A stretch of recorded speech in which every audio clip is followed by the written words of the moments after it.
Go. In the United States, we incarcerate more people than anywhere else on earth. Our justice system has grown to be the primary intervention for every problem that we have in our society. We are devastating entire communities. Prison has become a normal life event for African American men with low levels of schooling. If we were to reimagine the system, would it look anything like the criminal justice system that we have now? The Square One Project is an effort to reimagine justice. We're not looking at marginal changes around the edges. We want to see whether there are opportunities to make very fundamental changes by new vision of what justice might look like. I'd like to welcome everyone to this inaugural Square One Roundtable. The Square One Roundtable on the Future of Justice Policy is one of the platforms that we're using to try to imagine something fundamentally different. This roundtable here in Durham is examining the history of racial and economic inequality in this country. The roundtable is meant to have this conversation as widely as possible. So we have people watching on YouTube, we have people commenting on Twitter, and I think that there's going to be a lot of seeds that can be planted. There's a reckoning that we all have to deal with here in America. The descendants of your slaves are still very much in slavery. If you look around the law school, there are lots of young African-American ladies in the first year class. We have 90. There are 6 now African-American men. A lot of their counterparts are incarcerated. It's just real simple. I'm here because this happened to me. I was incarcerated in the mid-90s at the height of the drug war. It was my first contact with the criminal justice system, and it was harsh, rigid, and brutal. And I was given a cage. People dying. People are languishing in prisons. People are thinking that the best way to cope is through self-harm. We figure out more ways to hate people out of other people. We know minorities are more likely to be arrested for things like possession of marijuana, even when there's laws on the books that do decriminalize marijuana. That's not justice to me. When I see people being executed in the streets by those who wear a badge without cause, that's not justice. Black people have been at the margins of citizenship since they first arrived in this country. We see that in 2018, African Americans still exist as second-class citizens in the United States. There's not been one day in the history of this country where black bodies, dark-skinned bodies, indigenous bodies have not been subjected to arbitrary violence at the hands of the state. March of 1999, I was a victim of police brutality. I'm here because I believe that change is within our grasp. I do not believe our criminal justice system or policing system in this country is broke. I believe it does exactly what it was designed to do. We are going to have to be bold and start with a new idea. What if we start over again? If justice is a process or an outcome that respects human dignity and that brings about restoration and repairs harm, I honestly think we have to dismantle what we're doing now. We have to figure out how do we change the structure with an eye toward acknowledging race as the problem, and that race has to be the primary factor in the solution. It's not good enough to say over and over again, communities distrust the criminal justice system. What practices are we going to adopt to make sure that the full spectrum of what communities think about and want and need from the criminal justice system are being heard? The resources to provide the equity have to come from somewhere. People have to give something up. If those in power would say, for 400 years of slavery, we owe you the highest level of education you desire to achieve at no cost. For 400 years of slavery, we owe you an equal say in our government. For 400 years of slavery, we owe you an apology. That's justice to me. These are very human conditions. It's conditions of the heart. Will you help us to be free? We need to reimagine the connection. We need to reimagine humanity. Reimagine justice is literally trying to create a world we haven't seen. Anything going forward has to be unconventional. Anything a human is capable of, you're capable of. If humans are capable of greatness, you're capable of greatness. And I don't care what you see someone doing. They're not a monster. They're human. You're capable of that. I think of us as an aspirational nation, a nation that has never lived up to all of what we hope to be, but I also genuinely believe in our capacity to move forward. We hope that the Square One project will both generate and connect with new thinking and with a public demand for something different. To me, Square One would be successful if there are people all over the nation challenging the status quo and saying, why not? Why can't we do this differently? And reimagining justice together. These conversations have led me to believe that there are other people out there now who are willing to sit down and have those difficult conversations. The fact that we're sitting around the table gives me the hope that maybe one day we can all be free.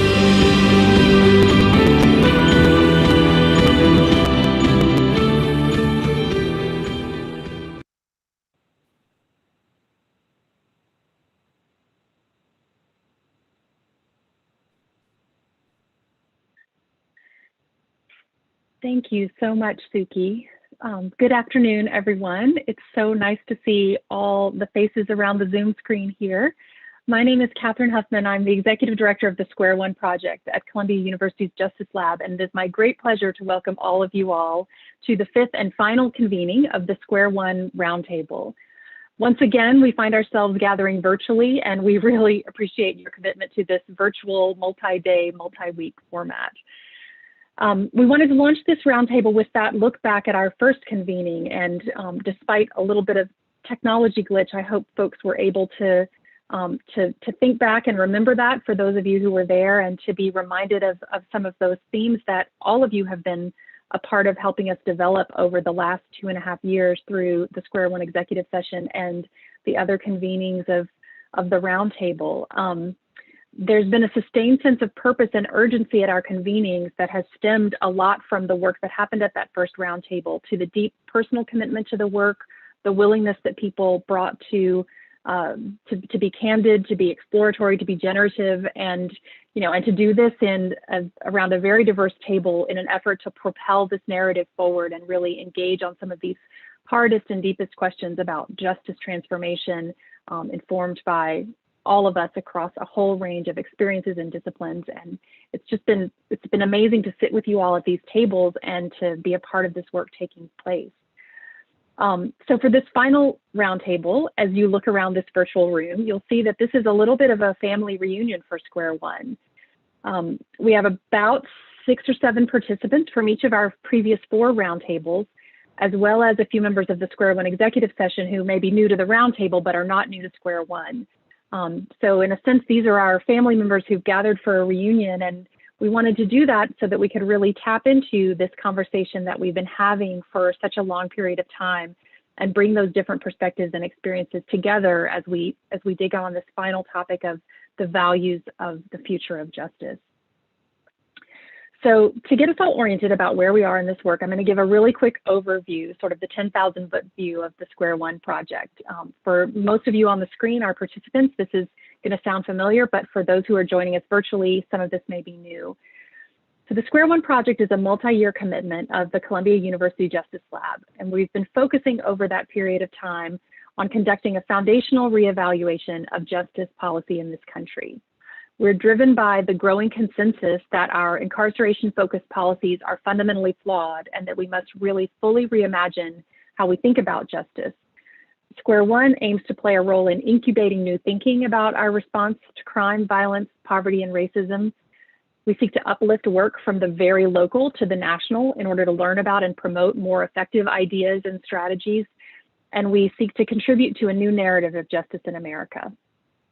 To accomplish this, Square One brings together many voices and partners to examine what it would mean to really reduce our reliance on punishment as a response to social problems, to amplify the ongoing work and generate new ideas about what might actually happen instead. What would that really look like? What are we not only against, but what are we for? And through all of this, we sustain a clear and intentional focus on the relevance and centrality of poverty, violence, and race discrimination to these questions.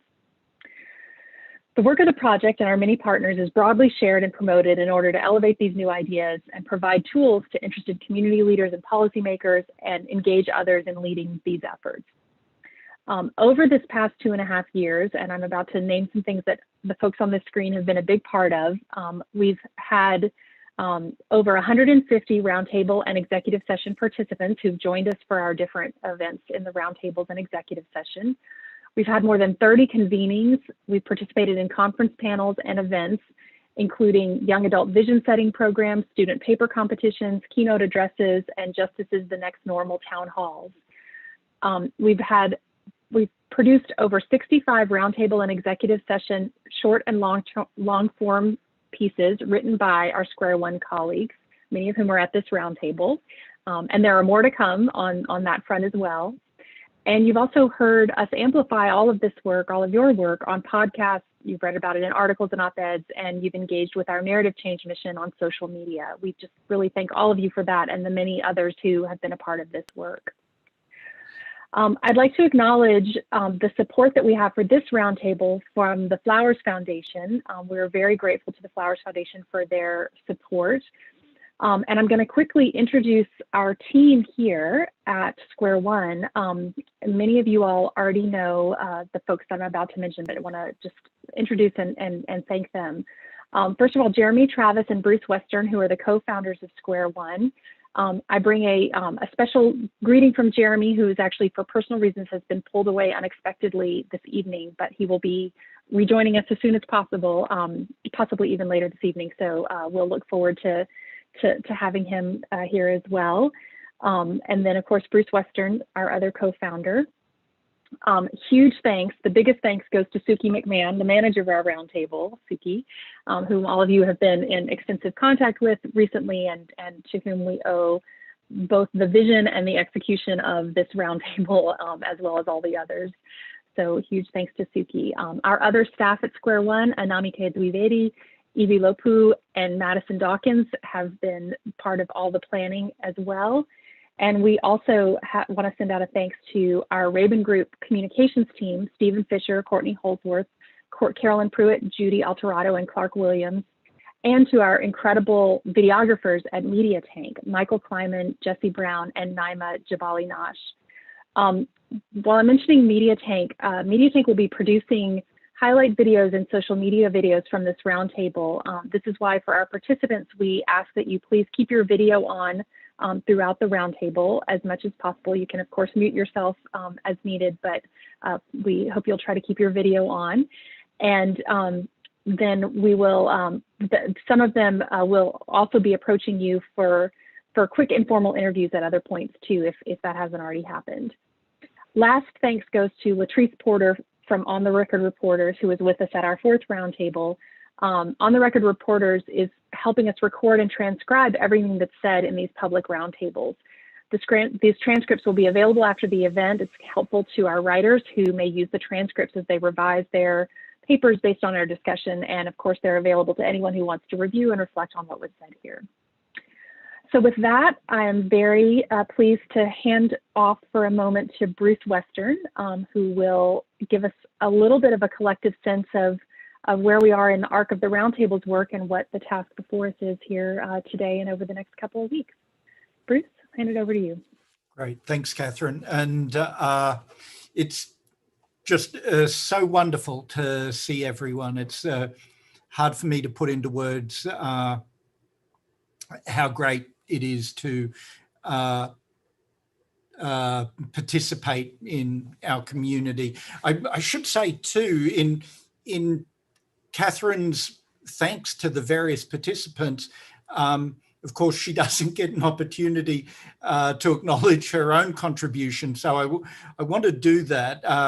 Katherine's leadership of Square One over the last 3 years has been really extraordinary, and so much of what we've been able to do, I think, has been due to her leadership. So my job over the next 5 or 6 minutes is to trace the path of where we've been over the last 3 years, what brings us to this current meeting, and what challenges we're going to confront over the coming days. So I want to put this meeting in the context of our collective journey over the last 3 years. Our first roundtable, which we saw from the video, was back in October of 2018, and that was our first meeting in Durham. We're working with Lorraine Taylor at North Carolina Central University and Daryl Atkinson. And the Square One Roundtable took on the topic of racial and economic inequality. And that first meeting, I think, really put a stamp on the Square One agenda, and Katherine mentioned that as well. And if there was a punchline in that meeting, it was that you cannot talk about justice in America without talking about race. And more than that, you can't talk about race without talking about justice. And the history of race in America is a history of injustice and dispossession and extraction, but also courageous and organized efforts to defeat those conditions. If there was a key idea that came out of the Durham meeting, I think it was this: you cannot reimagine justice. You can't make foundational and aspirational change unless you reckon with the history of white supremacy and centuries of racism. That was the key idea that came out of the Durham meeting, and I think it had a big influence on our work over the next 3 years. So on to Oakland. March 2019, we're working with Jason Seals at Merritt College and Pastor Mike McBride. And the themes there were criminalization, punitive excess, and the courts. And in California, we explored the many ways, small and large, how American mass incarceration dehumanizes particularly young men of color. We heard from the sociologist Nicole Van Cleve, and Nicole described how the criminal courts in her research operated as what she called a racial degradation ceremony. And in response in Oakland, the district attorney of Brooklyn, New York, Kings County in New York, he was visibly shaken by her account, and he committed his office to support the work of anti-racism. From Oakland, the Square One Roundtable went to Detroit.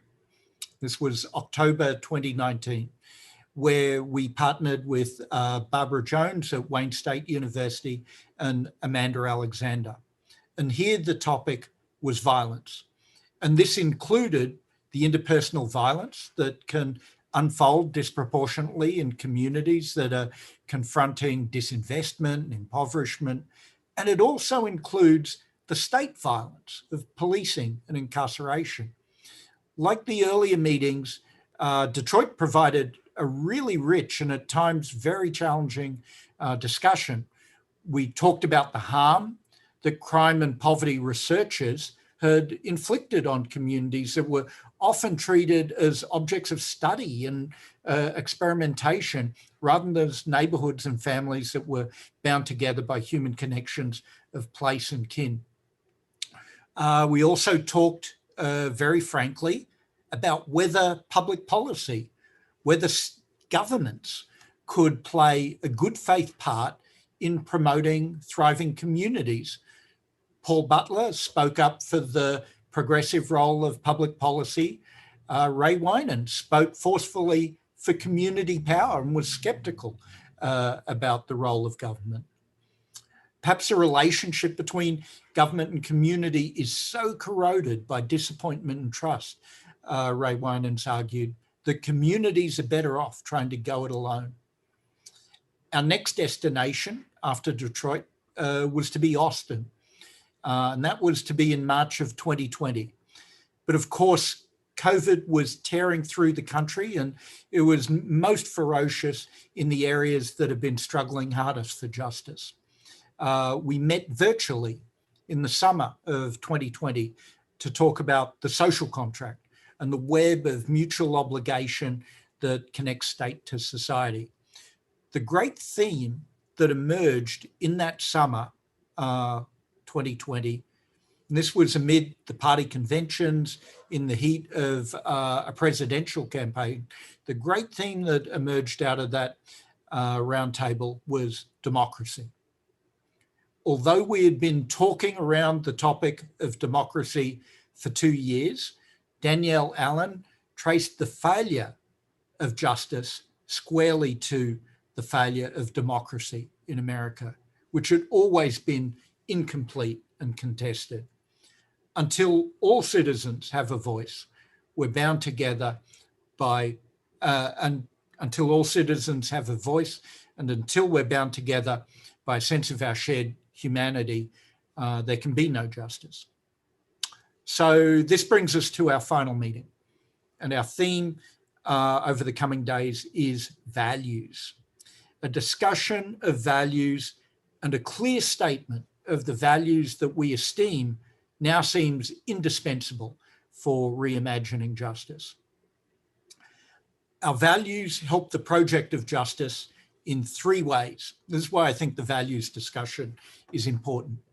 First, values help define this new paradigm that we're working towards, and they help us sift out the small tinkering changes at the edges that are not going to add up to big change. If human dignity is a fundamental value, for example, will dignity be better served by bail reform or body-worn cameras? A values discussion helps us address those sorts of questions. Second, values touch our emotions and they infuse our work with moral urgency. Often, right, survival, exhaustion, numbness, cynicism, our police precincts, our courts, our prisons are just awash in those sentiments, and they stifle a sense of purpose and mission in our work. Values are the antidote. Values help provide a collective effervescence to our work. They energize movements. Values give us a reason to fight for something out of love and outrage. Third, values are our shared commitments that allow us to productively disagree. Mass incarceration was the product of a broad coalition that was sustained over decades. It will take a broad movement to defeat it. And values, our shared commitments, help hold movements together. So it's been quite a journey over these roundtables, from reckoning with history to community control, to democracy, to humanization, and now to values. So I can't wait to get started. I'm so grateful to be seeing you all tonight and to working with everyone over the coming days. Back to Katherine. Great. Thank you, Bruce. Thanks so much. So I want to take a moment. I think we're going to walk quickly through our agenda. Bruce has given us a reminder of where we've come on this conversation through the course of the roundtable convenings. And of course, the executive session has been informing and connecting with that work along the way as well. I think we're going to, Suki, if you're able to screen share the agenda briefly. Awesome. So we're going to be getting started tonight, as you can see, with a little bit of an opportunity to get to know each other, some short introductions, and we'll just sort of start our discussion about the role of values, as Bruce has just teed us off. Tomorrow we'll be meeting from noon until 6 p.m. Eastern time, but with some great breaks in there. So everyone will hopefully be able to get through the day without too much Zoom fatigue. We're going to start with a conversation between Monica Bell and Leah Wright-Rigueur on the role of values, and really try to dig in on what has been the role of values and how have they brought us to where we are now, and how can they possibly provide opportunities for us to move forward, followed by a group discussion. We'll then move from there into the next session. We'll have some opening speakers. Fatima Dreyer-Lauren, Abby Stamp, and Keith Watley will give us just some opening thoughts on the values of justice. What are some of those values that we want to be thinking about? And then we'll have an opportunity to actually break up into 3 breakout rooms together, so that we can have a little bit more time for everyone to be able to speak and share their thoughts, And then we'll circle back into our room with a report out and a group discussion to wrap up the day tomorrow. Next week, we'll be first starting out on Thursday evening. We'll gather again in this group here at 5 o'clock and have an opportunity for reflections on what has stuck out with you all over the course of the past week. And then we'll move into our Roundtable keynote event. We're really excited about this. Our Roundtable participant colleague, Daryl Atkinson, and author and activist Marlon Peterson, both of whom have participated in past Roundtables and have been part of our discussions, will be in conversation with each other in a conversation on reckoning with the justice system and what that means, with an opportunity again for some questions and answers and discussions at the end of that event. We'll then have another Friday session where we'll really start to dig in on what we're focusing on, we're calling the irreducible minimum and abolition. We want to try to really think through the place where there is connection or where there is not connection between discussions about what the role of the justice system is or isn't, and what that says and means for purposes of the possibility of abolition. How does that come together, and is there a place in which we can have a conversation that will really try to figure out a path forward that brings together those different forces? After that, we'll move to a conversation that'll be led by Danielle Allen, who participated in our 4th roundtable on operationalizing the principles of justice. Danielle will give us a bit of an overview of some of the work that she's done in coalition with a large number of others, and also based on her own academic background. And that will kick us off on a conversation about what does all this actually mean? If we can agree on values, if we have come to values and we believe they have a role to play in the way that we accomplish justice in this country, how do we make that happen? What does that actually look like? And then for our final roundtable session on April 30th, we'll have a day where we're actually very excited about this. One of the things that we lost in our 4th roundtable, which was the recent virtual one, was the opportunity to be really anchored in a location. All of our other roundtables have had great connection to the localities where we gathered, and we had anticipated being in Austin and in Texas and having a chance to be connected there. Thankfully, we had many Texans who participated in that roundtable and brought a lot of great perspective to it. But this time we're going to be once again anchoring ourselves in a locality, this time in New York. We'll be joined that day by an additional 12 people for the first session, 12 New Yorkers who will join the 6 New Yorkers who are already a part of this roundtable participant list, to talk about some of the things that have been happening in New York over recent months, some of the advances that have been made, but also the challenges that are faced in New York in trying to really reimagine justice and really move that forward. We want to talk about why is it that despite the incredible progress that's been made and a lot of investment from communities and leadership from throughout New York City and New York State, that despite all of that, we still haven't accomplished what needs to be accomplished in New York. So that discussion will be about surfacing and addressing the challenges faced in New York in order to hold on to criminal justice wins, and also to think about what happens when those wins take hold. And then we'll finish out our time together with looking at some of the other aspirational possibilities led in that conversation by Eric Cumberbatch, by Vivian Nixon, and by Danielle Sered, who will kick us off with some of their thoughts and perspectives on this topic, and then we'll be able to move into where we really want to be headed from here. So with that, that gives you all a little bit of a sense of where we're headed over the coming weeks. And I just want to turn to our conversation today. First, just to acknowledge there were a number of folks who weren't able to be here tonight for different reasons, and so, but that we will be joined by almost all of them tomorrow during our full day session. This group will be getting the conversation started, and then we'll be able to continue our discussion tomorrow. So with that, one more just one more just quick bit of housekeeping about how we're going to be able to work together. We will, as all of you know, you've all been at previous roundtables.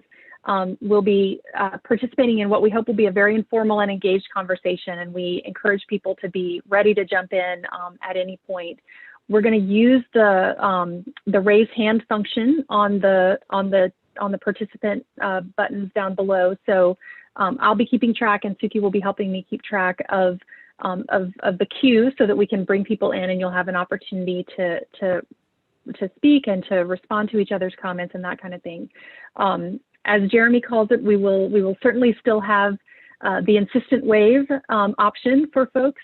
That's where if there's a moment where you feel urgently that you do want to step in and speak in response to something in that moment, you should absolutely feel free to do that. We have had zero abuse of the insistent wave in all of our roundtables, and so we really invite and encourage people that if there is something that you really feel you want to be sure you don't lose the thread of and that you get to respond to in the moment, you can literally wave like this. I'll be trying to watch the screen and see you do that.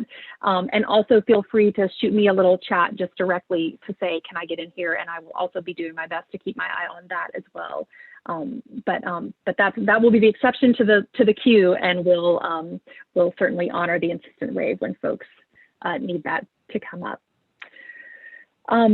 So with that, I think that we will go ahead and get started with our introductions of each other, and we're going to do that through this prompting question that Suki has shared with all of you previously.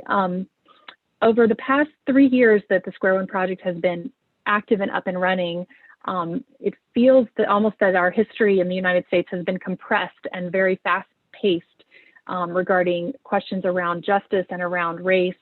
It's been a dark time in some ways. It's been an inspiring time in some ways. It's been if nothing else, it's been a fast-moving time. And so we wanted to start the conversation here today with the question for each of you: what values are the most important to you in this moment? What values are you thinking about? What values are you focused on? What values do you feel are most at risk in this moment that we need to be protecting? So we're going to ask everyone to be succinct in your first response to this question, and then that way we'll have time for a more open group discussion. We're going to literally take about 30 seconds now. Think about this. Think of it as a tweet. Think of it as your 280 characters to answer these questions, which Suki has just put it into the chat, so you can take a look at it there if that helps. But I'll ask each of you to think about that answer, and then we'll go around the Zoom screen and start the conversation.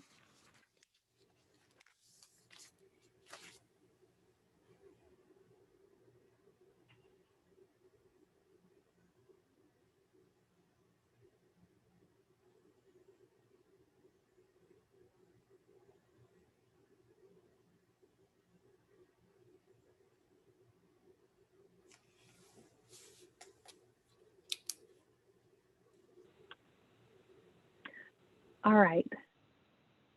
So I am going to get us started here, and I hope folks won't mind. I will feel free to raise your hand if you would like, but I am gonna just for this first round, if folks are okay with it, I'll just call on folks to give your response to this question briefly, and then we'll turn to our hand raising and voluntary queue format. So I will first start with, I'm looking at my boxes here, we'll start with Abby Stamp, who is joining us from the West Coast. Abby? West Coast. Good afternoon, everybody. My name is Abby Stamp. I use she, her pronouns. on my day job, which I guess I'm still doing. I'm the executive director of the Multnomah County, which is where Portland, Oregon is, Local Public Safety Coordinating Council. And so my job is to facilitate and agitate multi-sector work towards justice policy. And I do apologize. On each Thursday, I host a 2-hour meeting about our local efforts to transform justice at 3 p.m. So I'm only here until 3 each Thursday. So I apologize. I'll miss all the other stuff. Values. What values are most important to me in this moment? I thought a lot about this question because I think of all of the values that we've been discussing around healing and thinking about reckoning. And it's very interesting because I come to this work from a very operational and pragmatic space. And I really think the value of like momentum. So I'm actually not thinking about the values we've been discussing as a group. But the past incredibly challenging year has created a different kind of opportunity to push harder from the inside the government system. And I think that's a place that I want to continue to lean in. And it does feel like that is what's most important to me in this moment, is to just lean in every day a little bit harder, just using everything that's going on as a space to galvanize the folks with the levers of power to be willing to move into different spaces and to begin to acquiesce and to begin to change. And I think what is most at risk in this moment is actually just that. Things are incredibly hard across the country. And in Portland, Oregon, we have, I think, a unique and kind of strange culture. We've got really, really, really far left and really, really, really, really far right. And it creates such polarization. And I fear that there is a reactivity to that polarization that gets in the way of people being able to lean in and thinking about the future in more productive and prioritizing values ways. So I look forward to engaging in this conversation about how to hold on to those values to be able to actually create and really explore some meaningful change. And again, thank you so much. I'll be turning off in about 15 minutes. Thanks, Katherine. Great. Thank you, Abby. Thanks a lot. Wonderful. Why don't we turn to Courtney Robinson. Courtney, are you ready? Hi, everybody. I'm Courtney Robinson. I am the founder and CEO of the Excellence and Advancement Foundation, and we are dedicated to disrupting the relationship between race, schooling, and incarceration. We are in Austin, Texas, so I had the pleasure of being in the last roundtable, so it's nice to be invited back for this one. As I think about values and where we are, I really think a lot about humanity. Just how the system was created with not thinking about humanity, but thinking about property instead, and how this system really has been operating in the way that it was designed. And so I'm just really happy that we are really thinking about how do we reimagine justice. So humanity is at the forefront of my mind, and childhood, because of the work that we do as an organization. It is critically important for us to stop incarcerating and criminalizing children. We've sort of lost this notion of childhood, that you can't be 12 anymore, or you can't be 13 anymore. And so that's really at the forefront in terms of values for me. And then also hope, because I don't know about anybody else, and I don't know about any other Black person, but as a Black woman, as a Black mom, as a Black wife, the constant killing of people in our community, this loop of trauma that happens, what feels like daily these days, weighs heavy on my hope. Because right at the moment where you think that a reckoning is in sight, or that there's light in sight, someone else is murdered and you are back in the loop again. And so for me, these are the things that are really weighing on me as we begin to talk about values. And I'm so looking forward to the conversation with everyone. Courtney, thank you so much for sharing that. Aneka, I'm going to turn to you. Hi, everyone. My internet, it's not the best right now, so hopefully you can hear me. But I'm Dr. Nika Jones-Tapia. I'm a clinical psychologist. I'm a managing director of justice initiatives at Chicago Beyond in Chicago, Illinois. And I'm also the former warden of Cook County Jail in Chicago, Illinois. And when I think about the values that I hold highest, it's safety and healing. I do not believe Black people, Indigenous people, and other people of color in this country have had the benefit of experiencing real safety, nor have we experienced the benefit of healing, though every system and every institution we engage with has harmed us. And I think beneath those, there are 5 core principles, and that's the safety and really thinking about psychological and physical safety, the transparency that's needed, trust building, and then we have asset-based approaches, giving us the tools and stop denying us from being able to live in our own self-agency, and then community. We need connectedness, and most of the systems that we deal with are about disconnecting us from each other. Those would be my values. Thank you, everyone. Thank you, Aneka. It's so great to have you with us. Thank you so much. Susan Glisson, if you are ready, we'll call on you this one. Absolutely. Thanks, Katherine. So good to be with everyone. I am a racial healing and equity practitioner based here in Oxford, Mississippi. I've been in Mississippi for 25 years now. And I should lift up that I believe Malcolm X accurately defined Mississippi as every place that's south of Canada. So that's the way that I understand it. I've been thinking a lot about the word kumbaya because it's a word that gets demonized, and yet the original meaning that came from a source of great pain and great hope. It was a plaintive cry for justice against oppressors.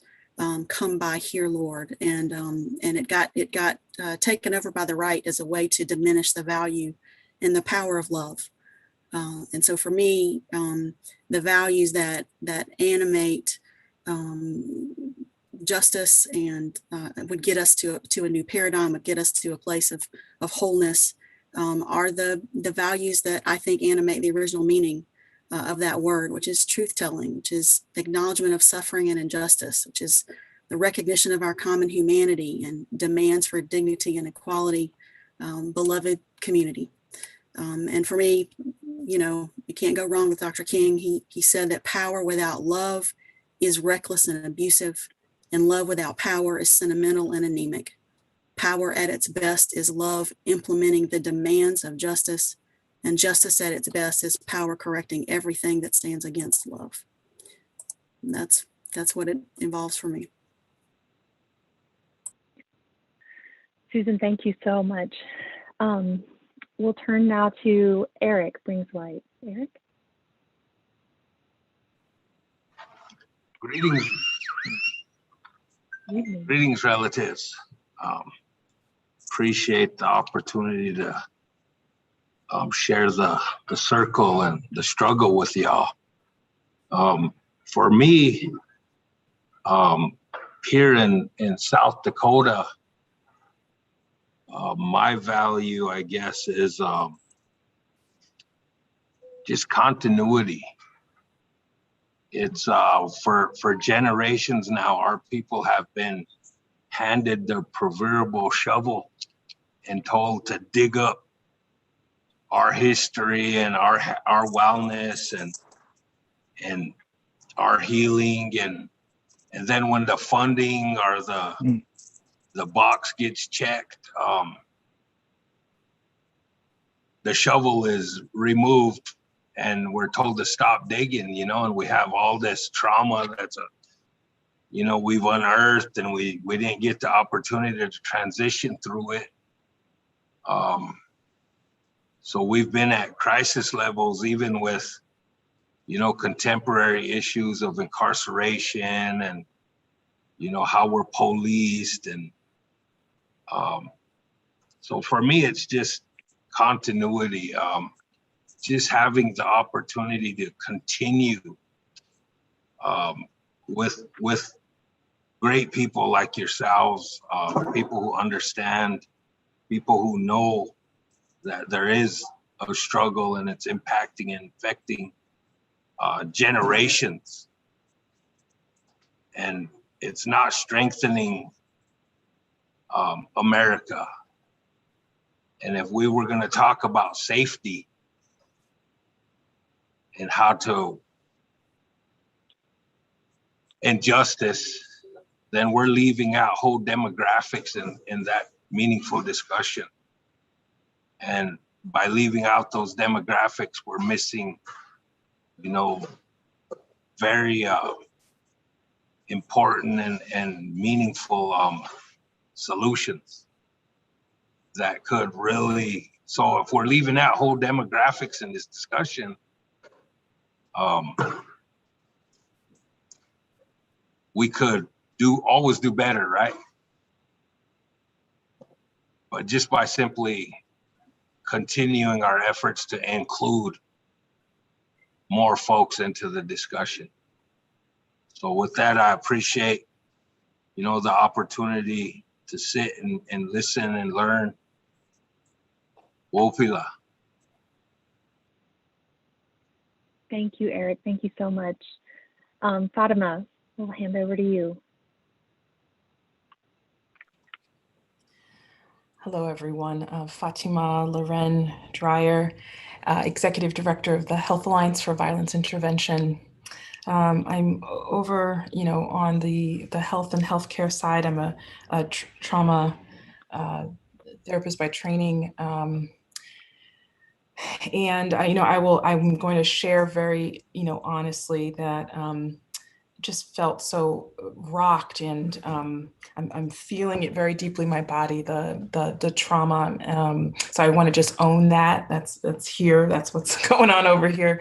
But it's so good to be with all of you. It's been such an honor to participate and to hear Bruce kind of enumerate all this journey we've been on. So I appreciate that. It's always important to talk about where we've come from as we blaze new paths.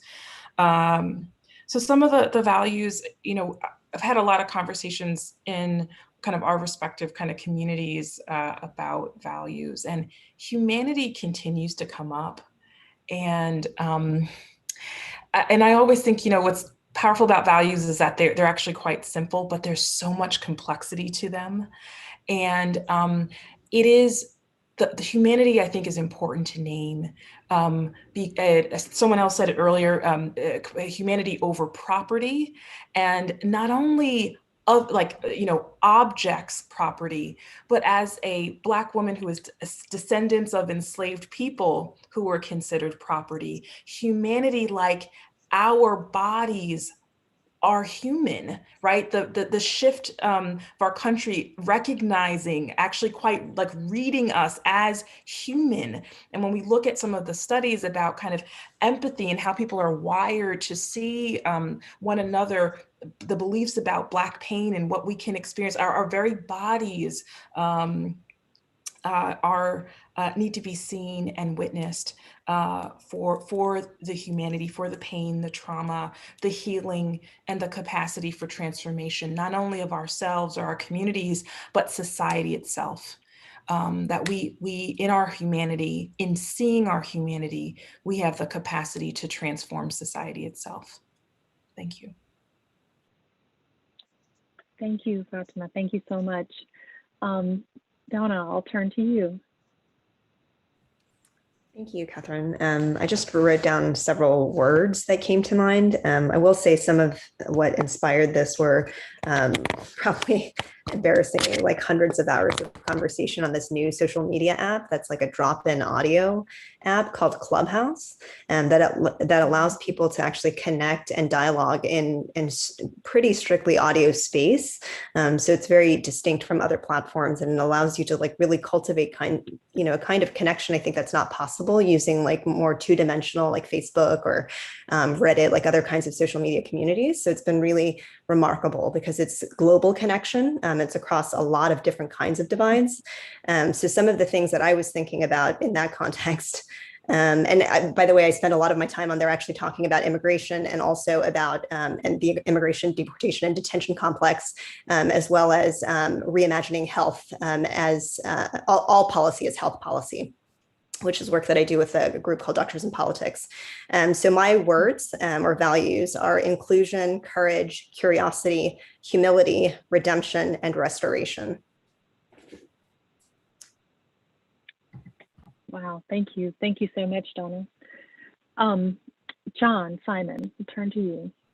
Hey, everybody. I'm John Simon. I teach, I guess, criminal justice, whatever that is, at UC Berkeley. It won't surprise you, and this is an easy test for me because there's always one answer, and it's dignity, or human dignity, which I think incorporates much that resonates with much of what has been said. But to me, what I love about dignity, it's sort of like God in monotheism, is it takes whatever shape you need at that moment in history. And right now, for me, it's coming to us as the Black Lives Matter moment and the demand for abolition that's being renewed. And from my look at history, almost every time of change in America, there's usually a Black uprising that from the Haitian Revolution on that begins some period of change. And I feel we're in one. And the other thing is neighbors. I think about neighbors a lot. It's interesting how right now in places like New York or the Bay Area, some of the wealthiest people in America live in the same, their neighbors are some of the poorest people in America, more than in years, I think. I mean, I could take you on a bike ride from my $1 million house in North Berkeley to, in 20 minutes, we could be riding with next to, trucks where people are living in their vans, maybe 10,000 people in vans and cars, but also the people on the border. I was shocked to learn recently that until 1965, we had no limit to how many people could move to the US from the Americas. It was considered neighborliness. And then we decided it was a social problem. But, neighbors are another form of human dignity. And of course, that's what's at risk, both Black lives and neighborliness. Thank you. Thank you, John. Thank you so much. Deanna, I'll turn to you. Thank you, Catherine. Thank you, everyone. Deanna Hoskins, President, CEO of Just Leadership USA. Just Leadership is an organization founded by and ran by formerly incarcerated individuals focused on dedicated to cutting the correctional population in half. And we invest in the leadership of formerly incarcerated individuals to disrupt the oppressive systems. When I was sitting here and as everyone was speaking, talking about values, and just this one I keep holding on to is human dignity. Because what I constantly see, where the violence keeps coming from, where the trauma that's inflicted, what I'm fearful of for my own children, is just being seen as a human and being treated with dignity. But when I look at the top three, it's the human dignity, but courage and responsibility. And for me, the one that's that biggest risk is having the courage to call it what it is. I feel like we're working in a system, even with a new administration and even in localities around possible reforms, and nobody's talking about the real issue of white supremacy and racist and everything that this is coming from, and want to continue to put in reforms that continue to show up as Band-Aids, and that we're only going to rise to this occasion again. And I'm like, when are we actually going to be courageous enough to actually hold a system accountable and responsible so we can actually reimagine it? I just feel we can't reimagine if we're not courageous enough to have the real conversations of what the problem is. Thank you. Thank you, Deanna. Thank you so much for being here. Chris Steele, we'll send it over to Oklahoma.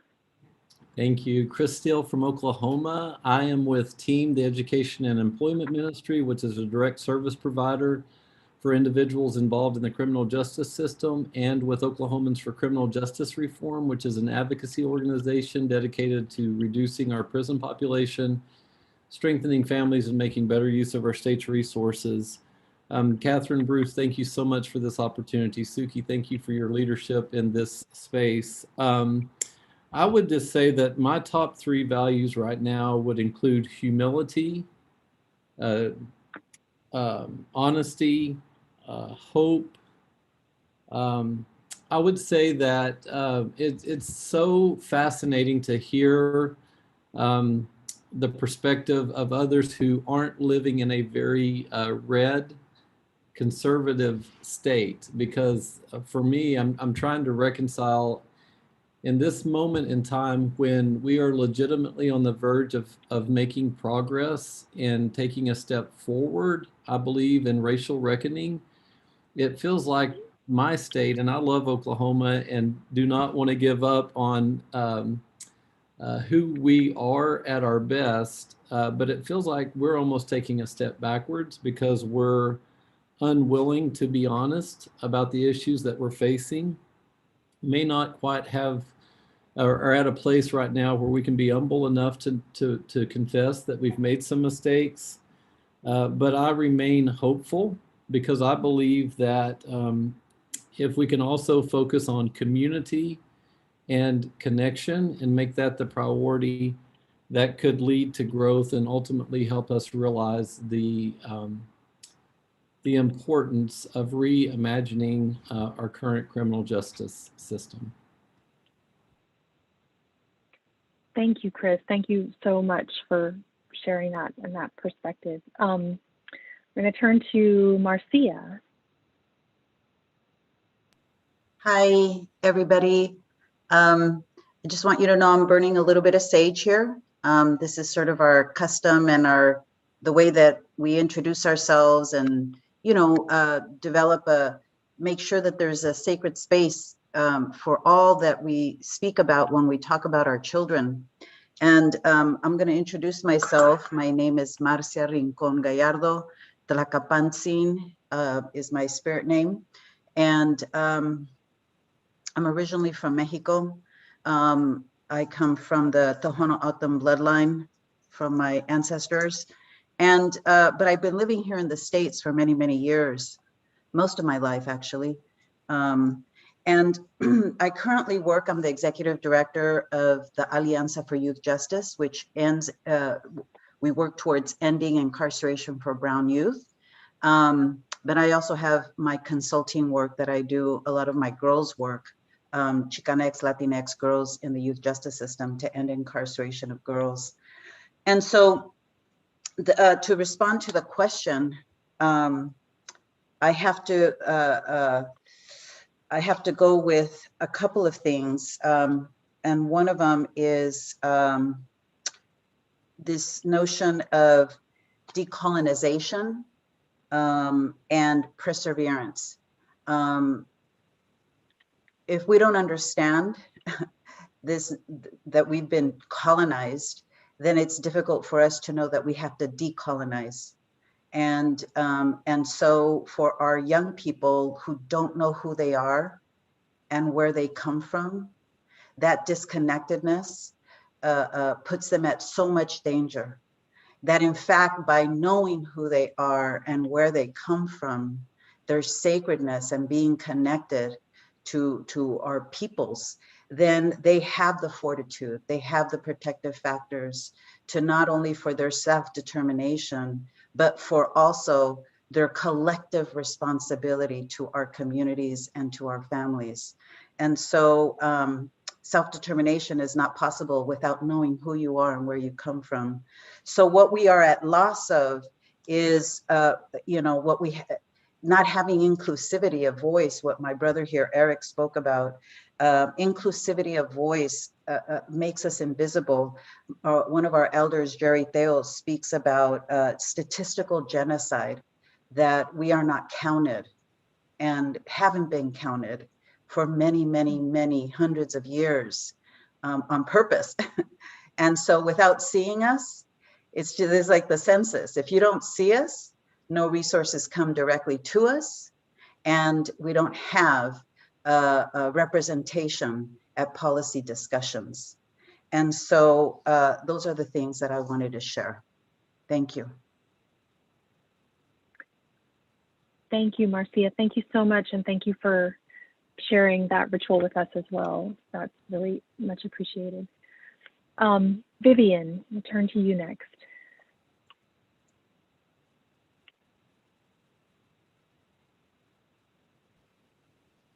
Thank you, Katherine. Yeah, so I've been thinking about this ever since Suki sent out the question, and it's hard to sum it up in 3 words, but if I had to, I think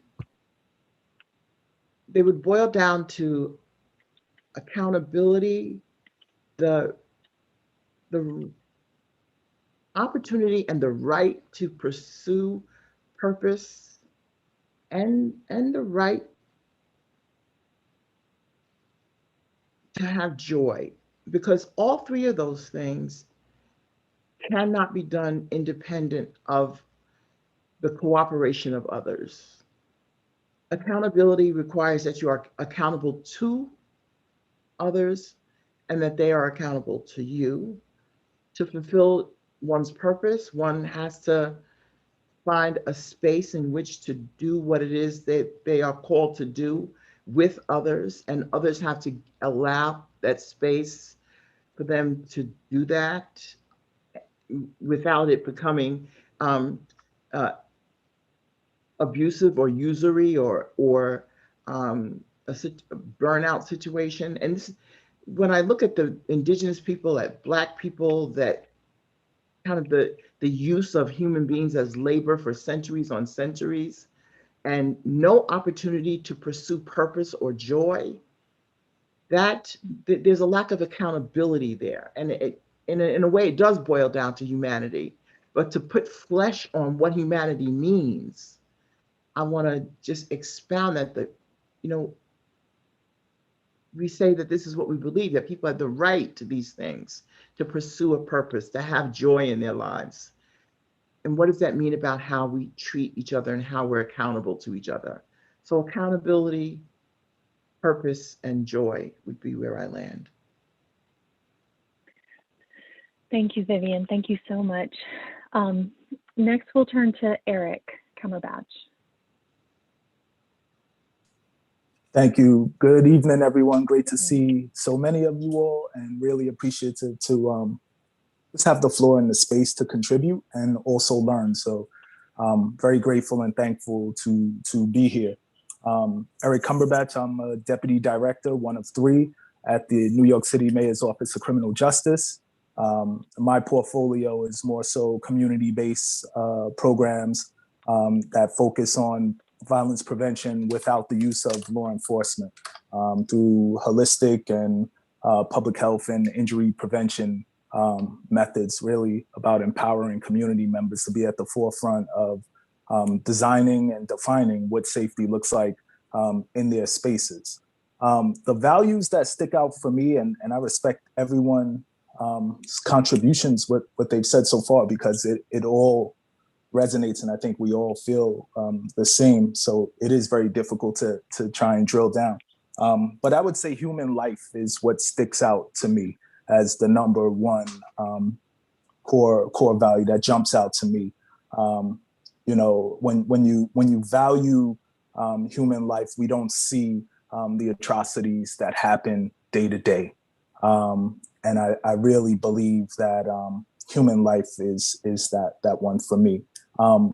Most at risk, I believe, is what always has been at risk and has never been solved, which is truth. And I think we're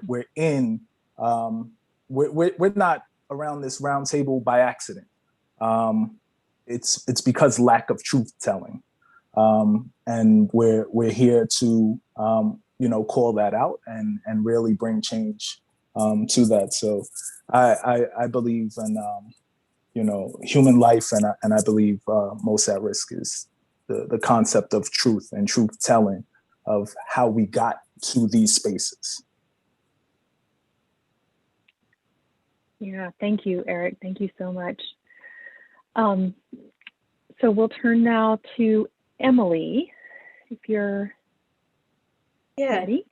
I am. Great. Thank you, Katherine. And hi to everyone again. I am a practicing physician, and my clinical practice is really focused on caring for people that have just come home from correctional facilities. And so, of course, when Suki presented the question, I mean, you know, I spent a good amount of time thinking about this and, you know, a value and what does, you know, really racking my brain. So this isn't very succinct, but, you know, one of the things that I think that the last 3 years have reminded us all of is the, you know, it's been shocking and brutal at times, but I think, like, for me, it really is the deep ordinariness of racism, that this is our history, that this is, you know, while there's shock to what we've seen, this is us. And to me, you know, some of what Abby was saying is, like, I've really been more focused on the processes of how we've gotten here. And if our processes that get us out of this don't reflect that ordinariness of racism, we're sunk.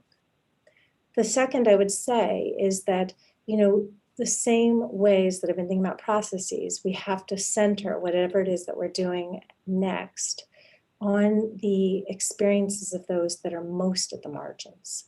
You know, that the people that are living really totally outside of view, totally erased from these conversations even, you know. And so I spent time asking a patient of mine that I often go through for counsel about what values that he would bring. He spent over 40 years incarcerated. And, you know, similar to, I think, what Vivian said, is the right kind of to live your best life. You know, he came home, he's still, and that sounds hokey almost, you know, like a Hallmark card in certain ways, but what it means is the right to joy, right to purpose. Like, at the end of your days, how do you want this to look? That, you know, we should all be able to get there and have that. And that, to me, is the value that we have to hold dear and center, is that if we aren't with an eye towards that, where are we going? Thank you, Emily. Thank you so much. We'll turn now to Monica. Welcome, Monica. Hey, everyone. I have to apologize for being late. I teach 4 to 6 on Thursdays. So I just kind of left one Zoom class and came here. I've been spending a lot of time teaching and working with students this semester, especially kind of given the chaos of the pandemic, and that that time I've been trying to spend has shapes the values I would talk about. So, and just to say a little bit more about what I teach. So I teach constitutional law, I teach law and sociology, I teach right now like an experiential class with a bunch of lawyers on like that basically tries to with a bunch of lawyers that's also student-led, that helps represent people who are trans, who are incarcerated. And so there's an array of, like, theory and practice in that work. And so there are a few things. First, I think a lot of people have kind of hearkened to this, but, like, the value of repair as opposed to having, like, a presentist perspective on inequality. I mean, as a sociologist, I think there's often a tendency to have, like, a very presentist perspective on what's wrong, as opposed to focusing historically and also thinking about what healing looks like, as opposed to, like, what, I don't know, equality looks like. I think there's a radical difference between healing and equality. Another value I want to point to, this a temporal one, is also legacy. And that might not be exactly the right word for what I'm trying to talk about, but it's like, you know, a values conversation also has to account for, like, what type of future we're trying to build. Like, what is the legacy of the work we're doing now? So not just looking back toward the past and trying to fix that, but also having a clear vision about what the legacy of the work we're doing now is going to be in the future. Like, what type of future are we trying to build? Another one that I think, you know, the pandemic especially raises, but not exclusively, is sustainability on multiple levels, like the sustainability of policy, but also the sustainability of people, you know, mentally and physically who are engaged in this work. So I think part of what makes our carceral system so awful is the type of damage they do to everyone who touches them. And there is kind of like a big, a lack of attention. You know, it's like, yeah, human dignity is good, you know, like flourishing is good, joy is really important, and thinking about that in a systematic way, which is why I wanted to use the word sustainability. And the final one I just want to raise, and this might be like heavily hokey, but this is what I've been thinking about a lot with respect to like my personal interactions with my students in this time in particular, which is like love. And by that I mean, there's like you know, like there's a way in which people can talk about like human flourishing and joy and like all these things, and it's like detached from an actual human relationship. And so I wanted to use the word love to think about like people, like individuals in relation to each other, like while we're trying to make structural change, like really thinking about that too. So those are my values. Thank you. And I'm really, really thrilled to be a part of this. Thank you, Monica. Thank you so much. And no worries other than just sympathy for the all too familiar leap from one Zoom screen to the next. So thank you for joining us. I'm gonna turn to Bruce to share your values, and I'll do the same, and then we'll open it up for discussion for a little while before we need to wrap up this evening. This has just been a great way to start to get to know one another. Bruce? Yeah, so much of what has been said is very, very resonant for me, and I've been, it's very rich, people's reflections. You know, the thing I've been thinking about, and I've also been reflecting on the last few years and what we've, you know, we have seemed to have, you know, we're in the process of surviving an ordeal when we're not quite there yet, but I feel that we're getting there. And you know, the things that I struggle with and keep me up at night is the violence that has been perpetrated against democracy, the state violence, just how vivid and traumatic has been the violence that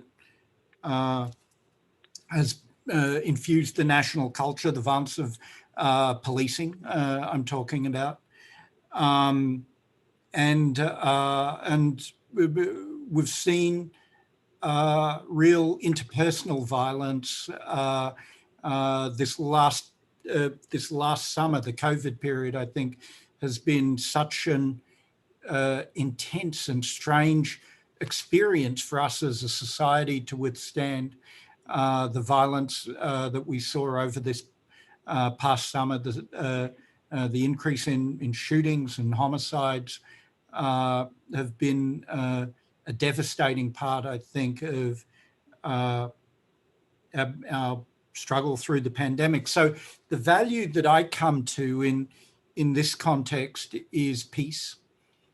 And I think I often feel that we need a peace movement right now. And, you know, peace movements have been mobilizations against war, against foreign policy, and but I feel we need a domestic peace movement. We need a collective commitment to nonviolence, nonviolence in our politics and nonviolence in our lives. I don't know if people saw Charles Blow's op-ed today in the Times about rage, right? He is feeling raged. He is at his wit's end. I'm trying to process that. I feel politically, I wonder if we need more outrage than rage. I wonder if outrage is the politically potent, non-violent sort of energy that we need in this moment. So my value is peace and non-violence. Thank you, Bruce. Thank you so much. Well, I was tempted as the moderator to duck the question and not answer it, but I've decided that's probably not the best way to go. So I will answer as well. You know, this is something that we've been thinking and talking a lot about through this whole journey with Square One, and certainly in the preparation for this roundtable and reading and all of that. And I think, you know, the value that I am thinking of is one that I think is really going to have to be guiding is the value of connection. I'm sure that comes up in part because we've all felt disconnected in so many unusual ways of late, and you know, we just but when we think about our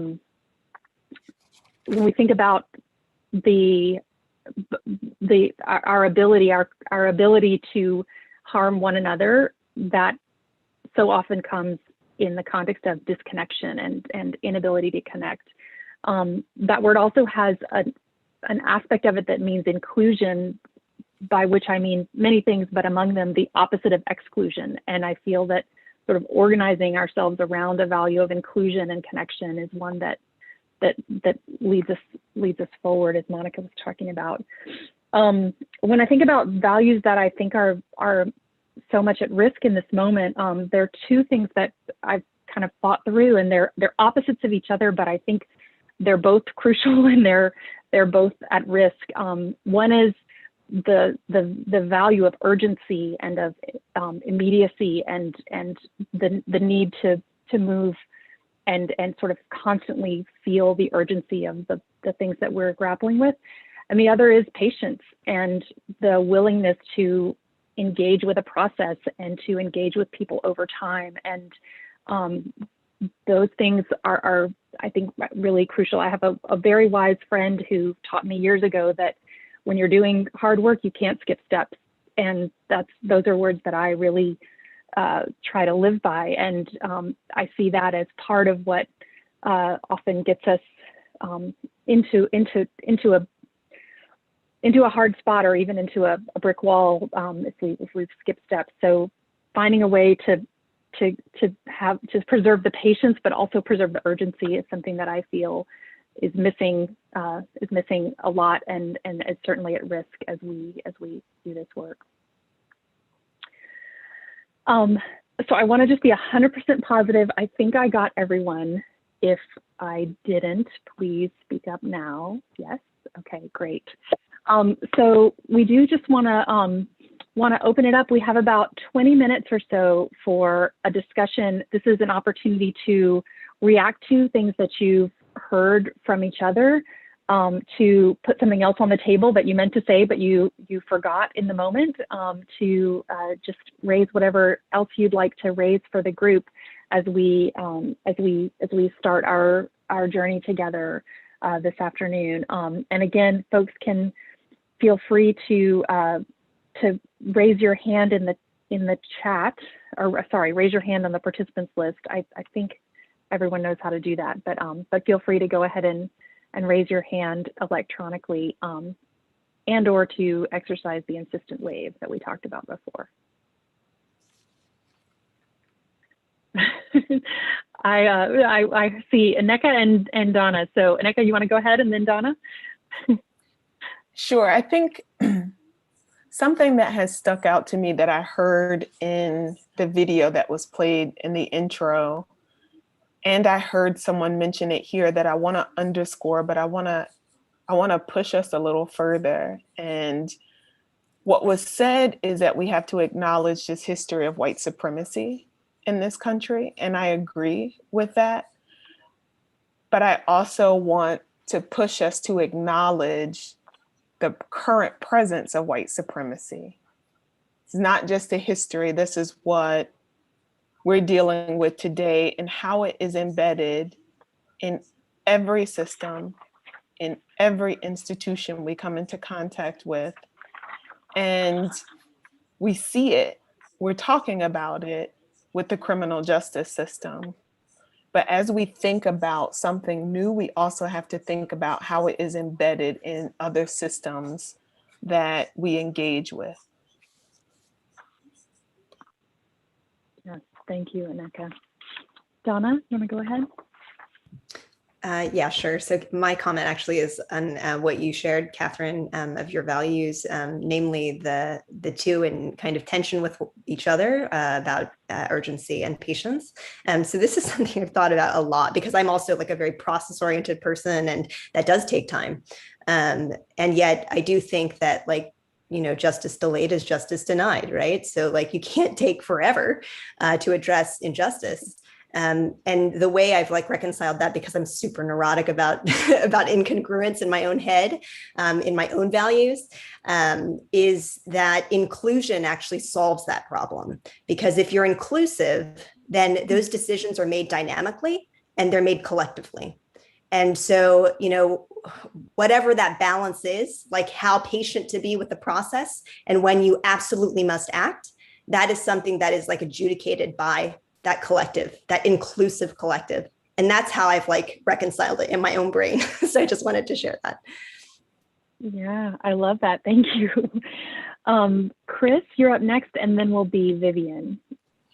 Thank you so much. I think Nika may have said it correctly. The thought I was thinking about is acceptance. The thing that we're struggling with, I think, in many areas is not being willing to acknowledge, maybe that's a better word than accept, but acknowledge that we have been wrong in the past, and the way that we've structured our correctional system is not right. And I've had like extensive conversations with close friends to say, to pose the question of why are people so unwilling to accept the injustice that currently exists. And I think I've come to the conclusion it's because nobody wants to feel wrong or have to confront that and actually accept that. And so another value that I would want to extend or lift up is grace, not only for those that have been impacted by a broken system, but also grace for those who are having to work through realizing that their whole worldview is not absolutely correct. And I think that that's hard. And I know for me, you said patience, Katherine, and I think that's exactly right, because I'm very impatient with those who are currently in power and continue to uphold an oppressive system. But the reality is, if we're going to be consistent, or at least if I'm going to be consistent, I think that grace needs to be extended so that growth can ultimately occur for everyone. And so I wanted to lift up grace. And then the final thought I would just say, and when we're talking about values, I think it's so important that vision also be a value that we uphold, because as we consider what we do or where we go from here, I think it's going to be very important that we're able to see beyond ourselves and see beyond a system that we may have only known in this country, and to be able to think outside the box and really look far down the road to a structure that would actually achieve the values that I think most people hold dear is also very important. Thank you. Thank you, Chris. Thank you so much. So Vivian's up next, and just to let y'all know, I'm doing my best Jeremy Travis impersonation here. The folks in the queue following Vivian, Marcia, Monica, and Deanna. And if other folks want to jump in, please raise your hand. So Vivian, go ahead. Thanks, Katherine. So I wanted to, Monica really resonated with me when she felt like she had to apologize for using the word love. Like that really resonated with me. Like, we've come that far as a group, as a people, right?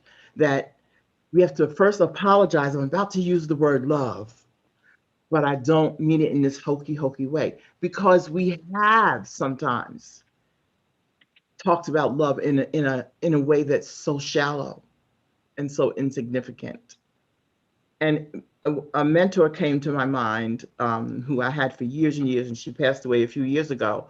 But I never thought about it the same way once she told me this 2-sentence story, that you have to acknowledge that there are different kinds of love. In the Greek language, there are like 10 words for love.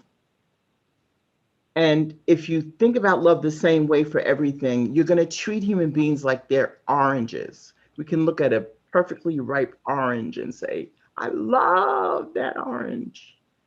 And then we peel away the skin and throw it away. And we eat the juicy pulp and spit out the seeds. So yeah, love can seem hokey when we treat it like that.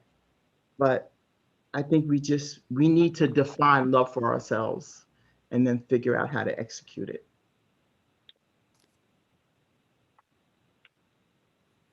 Thank you, Vivian. Thank you. Marcia. So thank you to, I'm really listening and paying attention to the different words of values everyone has been sharing so far. I wanted to go back to a couple that I felt like, okay, maybe, the more in-depth feeling that I was having for some of this.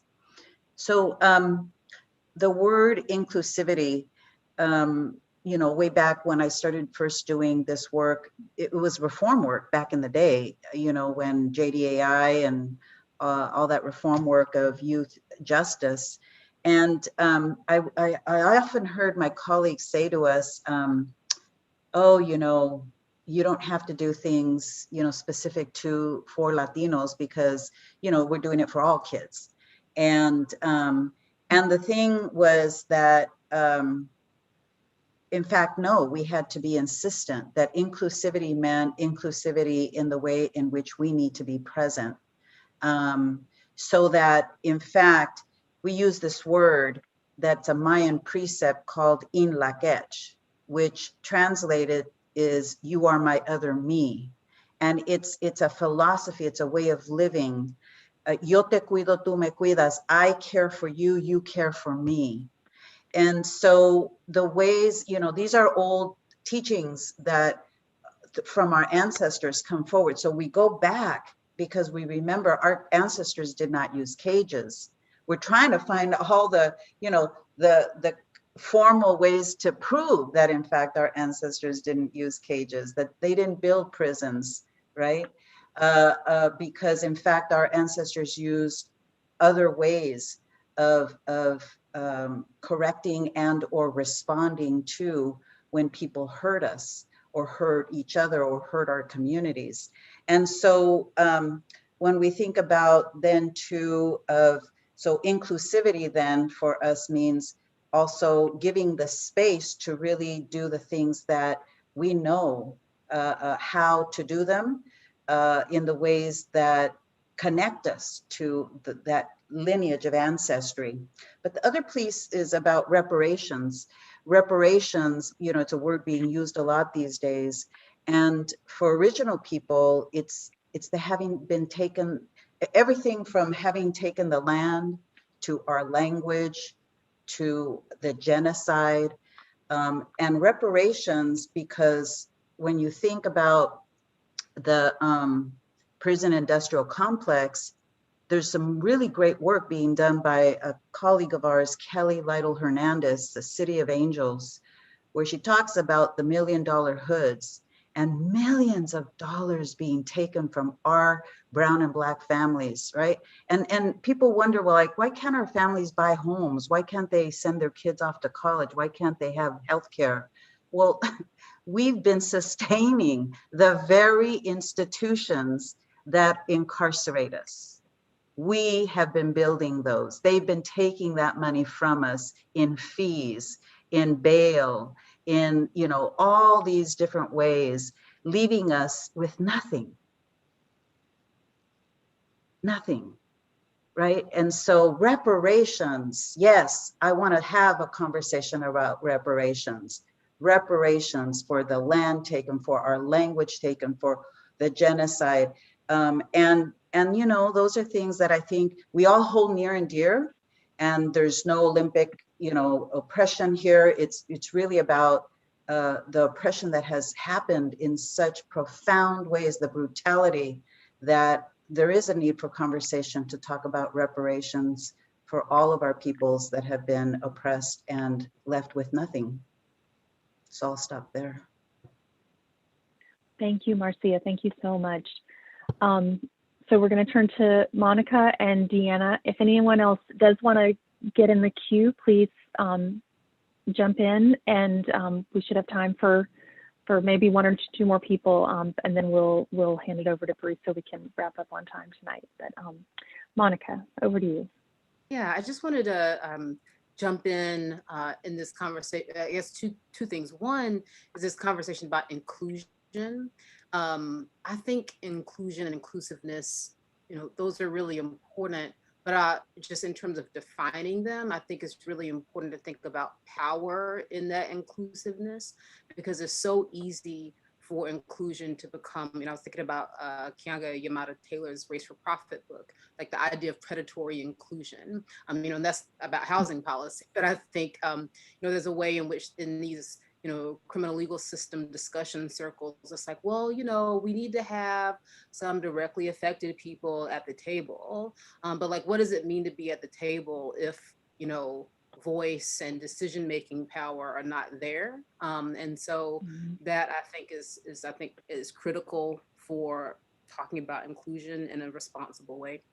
The other thing, I was really interested in what Chris was saying about grace, because grace is something I care a lot about in my interactions with people. But I think sometimes my personal concern about being gracious keeps me from being as honest as I need to be. And I think, so I guess the broader conversation is like, all these values are great. Sometimes they're gonna run against each other in ways. And so I think a piece of the conversation I'd like to see continue is like how to think through like opposing values that are really important at the same time. Yeah, great. Thank you, Monica. Thank you so much. So let's turn to Deanna. We will let you. Thank you, Catherine. I wanted to dive a little deeper when Nika talked about, you know, acknowledging current white supremacy, but push it even more to even identify just the current implicit bias and how we operate in the name of progression or reimagining. And I was reading the notes thinking about this project has been going on for 3 years. Many people have come and, you know, kind of been participated in it. And we all have our different positions that we do. Some of us are service providers, educators, medical doctors, but some have been people in positions to make a decision to reimagine how they prosecute, how they do different things of that nature. And so it took me back to that word of courage, because it's starting to feel, when I look out, it's starting to feel as if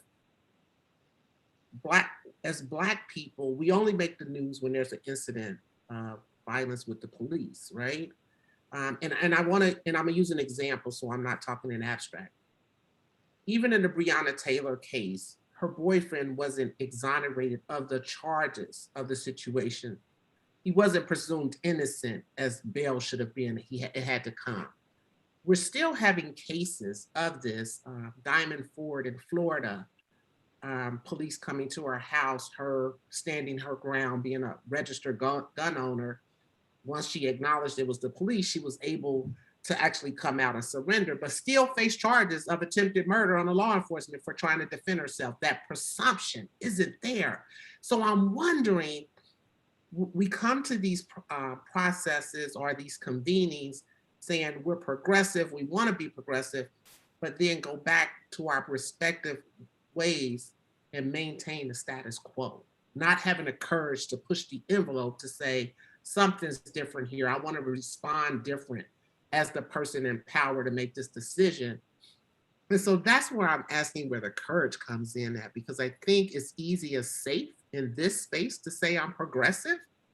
But then when I go back to my colleagues in my environment where I am, I maintain the status oppressive systems that are in place. I don't have that courage. So, and I guess what I want to push on is, how do we make that safe for everyone, even people who are maybe trying to have courage, but once they get back into their system, because they are in a position to make a change, how do we support them or to be able to stand in that and push it in that kind of way? And I don't know if that made sense, but I'm just seeing that people in power, it's easy to come to the square one table and say, I'm progressive, I want to change how people are arrested, I want to actually push the envelope. But when I get back to my system and in my state, I'm kind of a lone ranger and I don't have the courage to stand up and push the envelope.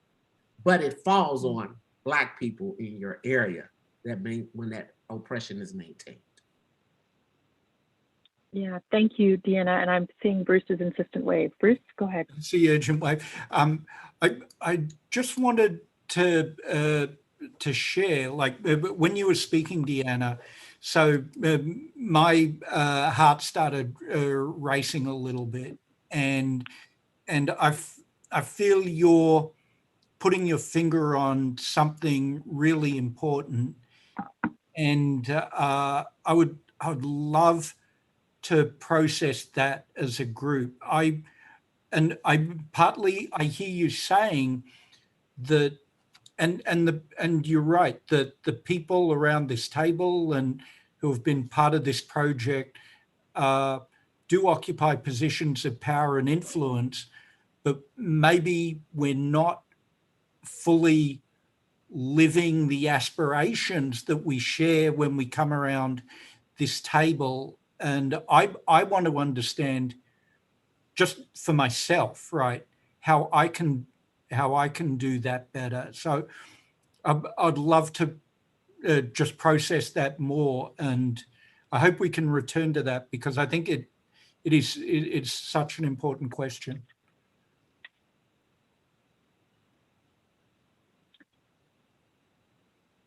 Thank you, Bruce. Others, I mean, I think that's right. And I think that's something that we should return to that question throughout our time together and also in other contexts as well. Do others have thoughts on that or other reactions before we turn to Bruce for a little bit of a wrap up of our conversation today?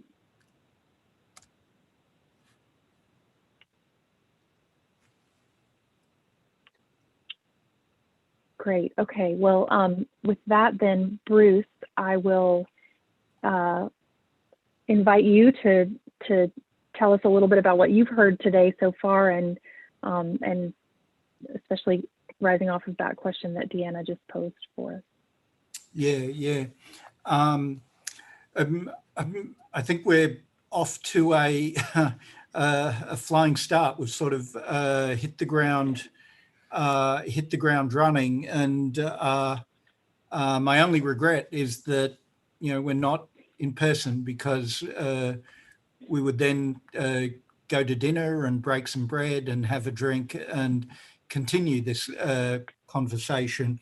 A few of us late into the night. So this is three big things I saw coming out of people's comments. One is, so what are our basic values that we wanted to bring to the table to start this roundtable?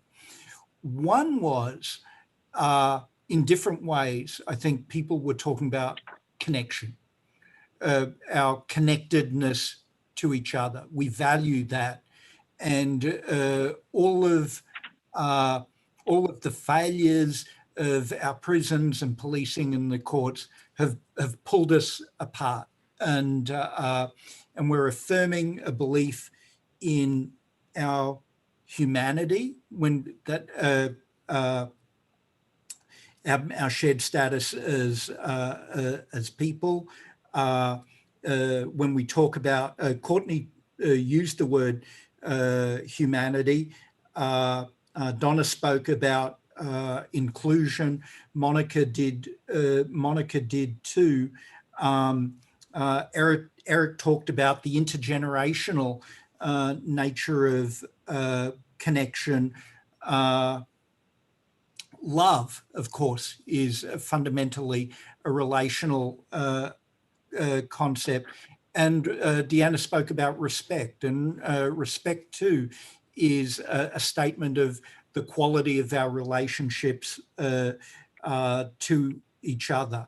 And so connection, our relationships to each other, in which we deal with each other through a sense of mutual feeling, fellow feeling and fellow regard. And we come to those relationships empowered. Second thing, in different ways, we talked about space for our human activities. Not so much what we do with each other, but what we do ourselves, what brings us joy. Vivian spoke about. And to me, this was a value that underscored our creativity and our human agency. And that's not necessarily a social concept. Solitude, I would put in that same group of values, where we're free to explore our own human potential, our own capacity for human action. And one of those, and we talked about this in different ways throughout, one of those human capacities is courage, right? That's this is a statement about our own human agency. Donna spoke about this. Deanna spoke about this as well.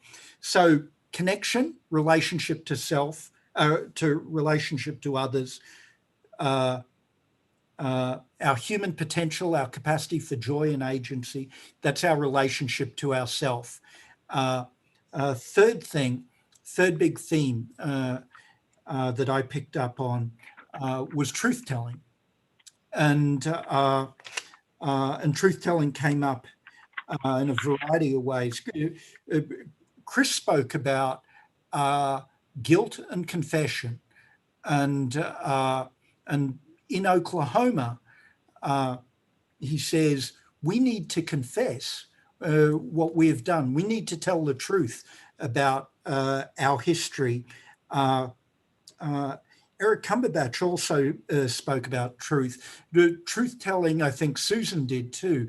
Truth-telling is about our relationship to our history. Marcia spoke about the connection to our ancestors. So our social solidarity, relationship to others, our human potential, our capacity for joy, our relationship to self.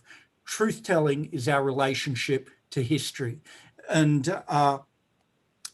in different ways, I think, people were talking about healing projects in each of these areas.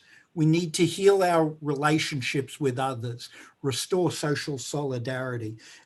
We need to heal our relationship to ourselves. We need to empower ourselves to be agentic and creative and joyful in our life. And we need to repair our relationship to history. And this was the context in which Marcia was talking about reparations. All of these ideas are dynamic, right? And we think about these values oftentimes as sort of bedrock principles, static. But the key thing that I take away from all of our conversation is that our values put us in motion. They move us forward. Monica started this thread, and others picked it up too. Hegel said, "Truth is not in being, but in becoming." And I think our values put us in motion in this way, in which we are becoming. So that was my take on this utterly brilliant conversation, this brilliant starting point for the work that we're going to do over the next few days. Bruce, thank you. Thank you so much for that and for helping give us some connections among some of those ideas. You know, I'm really, really excited as I think about what our agenda looks like for the next days together, and as we move through this conversation, you know, the ways in which we can think about these different values, what they mean in the context of past, present, and future, what they do in order to bring us together and to give us concrete ways in which we can have the courage to move forward and to actually bring them to life in our daily lives and our daily work as well. Just really, really looking forward to that. I want to pause and just give, if anyone has any last comments you want to make quickly, please do. We want to invite that. And then we'll wrap up. Any final thoughts from folks as we finish our time together today?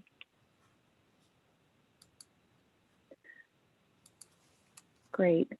Well, with that, then we will be joining again tomorrow at noon Eastern time. Folks can certainly join a few minutes ahead of time.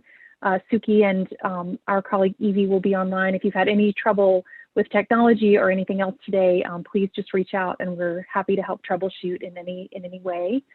And we'll be again tomorrow, we'll talking about the role of values with Monica and Leah Wright-Rigor, and then talking about the values of justice with opening thoughts from Abby, Keith Watley, and Fatima tomorrow afternoon.